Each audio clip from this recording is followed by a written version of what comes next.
Kim Chiu, malaki ang pasasalamat sa timeless friendship nila ni Kris Aquino.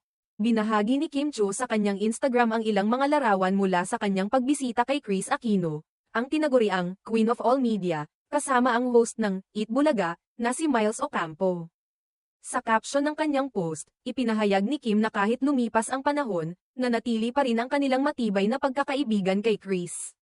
Ayon sa kanya, nang makita muli si Kris, parang hindi nawala ang oras na lumipas. Time may have passed, but some friendships remain timeless. Siyang ate at Kris Aquino after so long felt like no time had passed at all, pagbabahagi ni Kim.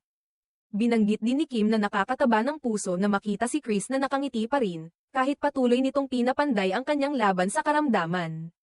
Nagbigay siya ng panalangin kay Kris, na may pagnanais na gumaling ito agad. With prayers and medicine, you'll get better soon, ate, ani Kim. Bukod dito, nagpapasalamat din siya kay Kris sa pagkakataong makabisita at makitang muli ang kanyang kaibigan. Thank you for letting us visit. And of course, thank you, Bim, for taking care of us, lalo na sa pa-extra rice ni at Darla. Hihi, nice to see you again at Miles Ocampo. Thank you Migo Darla nad ayon Jodta, dagdag pa ng aktres. Habang binanggit ang mga masasayang sandali sa kanilang pagkikita.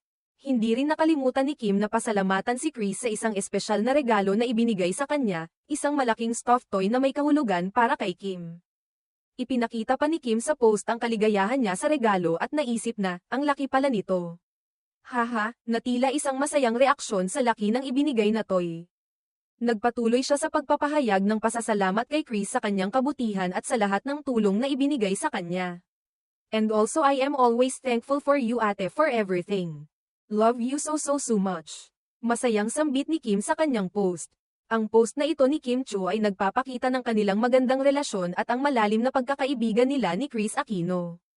Sa kabila ng lahat ng pinagdadaanan ni Kris, patuloy na nagpapaalala ang mga kaibigan tulad ni Kim ng kahalagahan ng pagkakaroon ng magandang samahan, lalo na sa oras ng pagsubok.